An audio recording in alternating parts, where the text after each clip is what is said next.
Hello and welcome to my informative speech on coral bleaching. This is just going to cover the coral bleaching basics.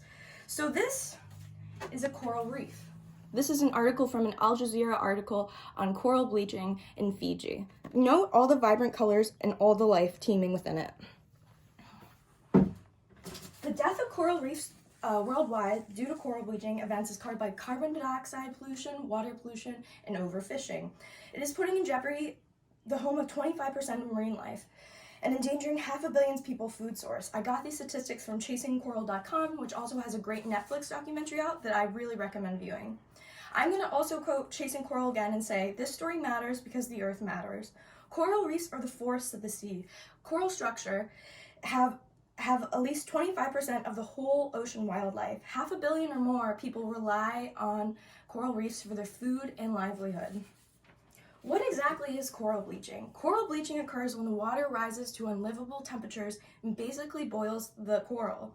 Because of the unlivable high temperatures that are caused by pollution, carbon pollution, water pollution, overfishing, the algae that the coral needs to survive leaves the tissue, leaving behind the coral to die.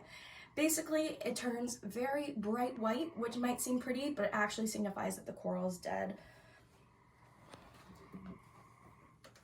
If you can see here, this is a coral bleaching information from the National Ocean Service. The healthy coral and algae depend on each other to survive, and it starts off very vibrant colors.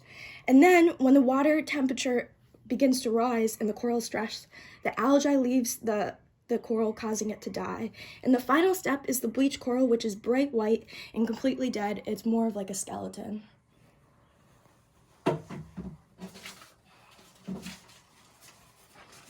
The effects of coral bleaching and why it matters.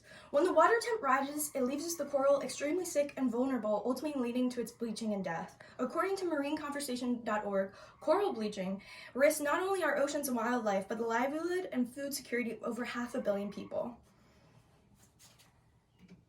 This is a visual of coral bleaching. This is the healthy coral. This is a time lapse of over 2 months. This is a coral bleaching event where it all had died. No marine life or any sort of life can rely on this coral. In